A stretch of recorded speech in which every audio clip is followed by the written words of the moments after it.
पहा विद्यार्थी मित्रांनो, आज आपण नवोदयचा दुसरा धडा, त्याचं नाव आहे पूर्ण संख्येवरील 4 मूलभूत क्रिया. हा धडा आपण चांगल्या प्रकारे आता बघूया. बघा, दुसरा धडा. सर्व विद्यार्थ्यांनी दुसऱ्या धड्याचं नाव टाका, पूर्ण संख्येवरील 4 मूलभूत क्रिया. आता याच्यामध्ये बघा, पूर्ण संख्या म्हणजे काय रे? नैसर्गिक संख्या, पूर्ण संख्या, पूर्णांक संख्या हे आपल्याला आले पाहिजे. पूर्ण संख्या म्हणजे काय बघा, पूर्ण संख्या. तर पूर्ण संख्या काय असतं लक्षात घ्या. पूर्ण संख्या म्हणजे ज्या नैसर्गिक संख्या समूहात 0 जोडल्यानंतर जो समूह तयार होतो तो समूह पूर्ण संख्येचा असतो. बघा, 0, 1, 2, 3, 4, 5 डॅड डॅड डॅड, हे विसरायचं नाही बरं का. पूर्ण संख्या कुठून सुरू झाल्या रे? शून्यापासून सुरू झाल्या. मग हे 0, 1, 2, 3, 4, 5 यांना पूर्ण संख्या असे म्हणतात. आता बघा, सर्वात लहान पूर्ण संख्या कोणती आहे रे? सर्वात लहान पूर्ण संख्या 0. आणि सर्वात मोठी पूर्ण संख्या सांगता येणार नाही.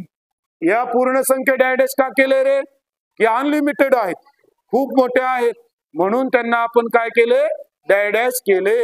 आपल्याला नवोदयला मुद्दामून ते प्रश्न चुकण्यासाठी काय बी विचारू शकतात, फिरवा फिरवी करून प्रश्न टाकू शकतात आणि मग आपल्या चुका होतील. तर पूर्ण संख्या यांना असं म्हणायचं आहे. त्यानंतर तुम्हाला नैसर्गिक संख्या. नैसर्गिक संख्या आपण कुणाला म्हणतो रे? नैसर्गिक संख्या. तर नैसर्गिक संख्या कोणत्या असतात? ज्या 1 पासून सुरू होतात. 1, 2, 3, 4, 5, 6, 7 डॅड डॅड या नैसर्गिक संख्या आहेत. मग आता सांगा बरं, सर्वात लहान नैसर्गिक संख्या कोणती? 1. आणि सगळ्यात मोठी नैसर्गिक संख्या सांगता येत नाही, हे आपल्याला कळालं पाहिजे. बरं, या पूर्ण संख्येला इंग्रजीमध्ये काय म्हणायचं रे? Hole number. काय म्हणायचं? Hole number. ते W ने दाखवला जातो. कशाने दाखवतात? W ने.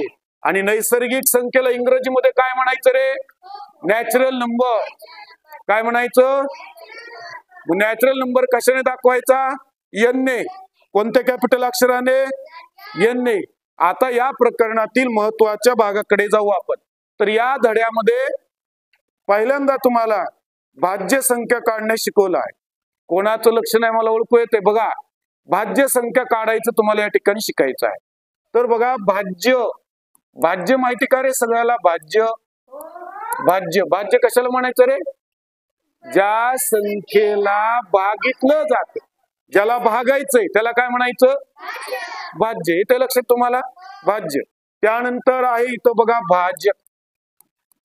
भाजक. भाजक म्हणजे कोण रे? भाजक म्हणजे ज्यांनी भागायलो तो अंक. भाज्य बरोबर भाजक गुणिले भागाकार अधिक बाकी. हे सूत्र खूप महत्वाचं आहे बरं का. काय आहे? की भाज्य म्हणजे ज्याला भागायलो ती संख्या, भाजक गुणिले भागाकार अधिक बाकी. हा भाजक ज्यानं भागायला तो, भागाकार म्हणजे डोक्यावर आलेला भागाकार, आणि बाकी म्हणजे खाली उरलेली जी आहे ती काय असते? बाकी असते. हे सूत्र अगदी महत्वाचं आहे बरं का, हे आपल्याला लक्षातच ठेवावं लागेल. आणि गेल्या वर्षी त्याच्यावर प्रश्न आलाय, हे पण तुम्ही समजून घ्या. गेल्या वर्षीच्या फायनल परीक्षेला एक प्रश्न याचा आलेला आहे. तर हे सूत्र तुम्ही परफेक्ट पाठ करा. म्हणा, भाज्य बरोबर भाजक गुणिले भागाकार अधिक बाकी.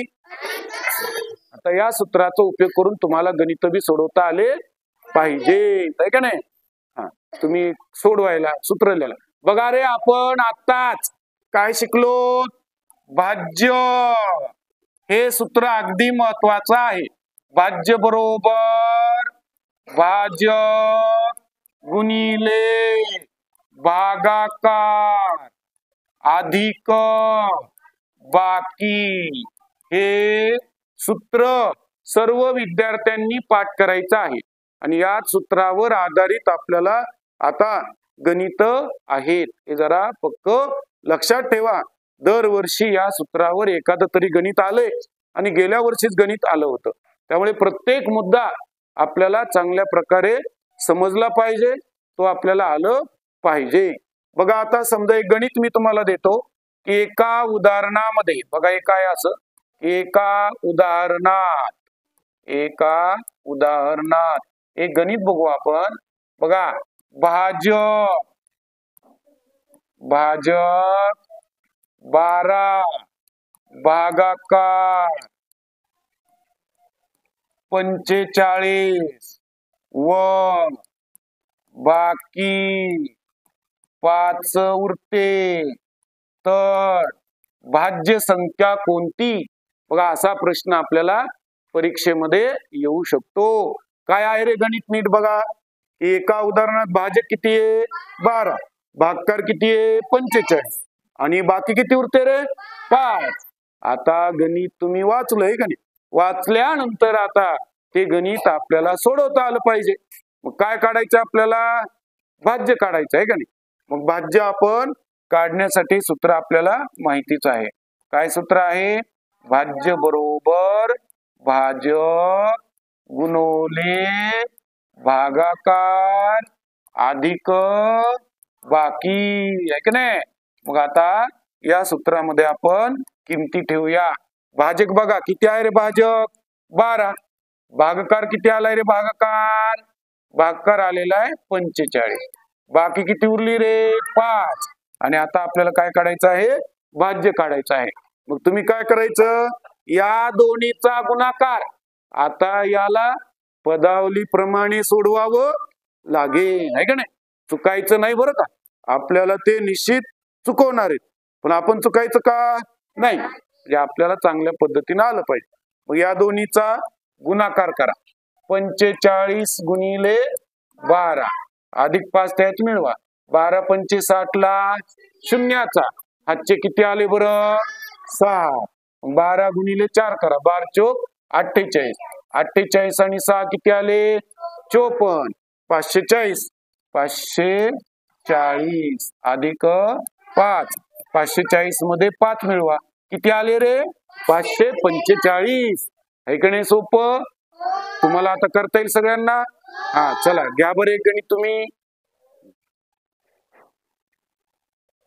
बघा आता एक गणित मी तुम्हाला इथं बोर्डवर दिलेलं आहे आणि हे गणित आता आपल्याला जमलंच पाहिजे. कसं आहे बघू. बघा मुलांनो, केल्याने होत आहे रे, आधी आपण केलेची पाहिजे. भ्यायचं नाही, आपल्याला सगळे गणित आले पाहिजे. खूप सोपं असतं, डरणे का नाही आहे का नाही. आता बघूया आपण नीट पहा.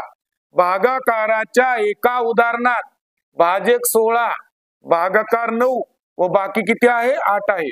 तर भाज्य काढा. आपल्याला काय काढायचं आहे? भाज्य काढायचं आहे. मग बघा आता भाज्यचं आपण सूत्र पाहूया. बघा सूत्र जर पाठ नसेल तर मग काहीच येणार नाही. भाज्य बरोबर भाजक गुणोले भागाकार अधिक बाकी हे याचं सूत्र आहे. आता या बघा मग आता यामध्ये काय आहे बघा. भाजक, मला भाजक दिसतोय यामध्ये 16. गणित नीट वाचायचं बरं का. गणितातल्या किमती चांगल्या आपल्याला समजल्या पाहिजेत. आपण जर तिथं निष्काळजीपणे वाचलं तर आपले मार्क जाऊ शकतात. भाजक किती आहे 16. भागाकार बघा बरं. भागाकार आहे 9 अधिक बाकी. बाकीच्या जागी काय ठेवा लागल? बाकी. बघा बरं बाकी किती आहे 8. अगदी बरोबर. आता 16 गुणिले 9 अधिक 8 ही क्रिया आपल्याला पूर्ण करावी लागल. याला आता पदावली प्रमाणे सोडवावं लागेल. 16 गुणिले 9 करा बरं. 16 9 44 144. त्यामध्ये आता आपण किती मिळवू रे 8 मिळूया. बघा बरं मग किती होतात 144 अधिक 8 152. अगदी बरोबर आहे आणि हीच आपली भाज्य आहे.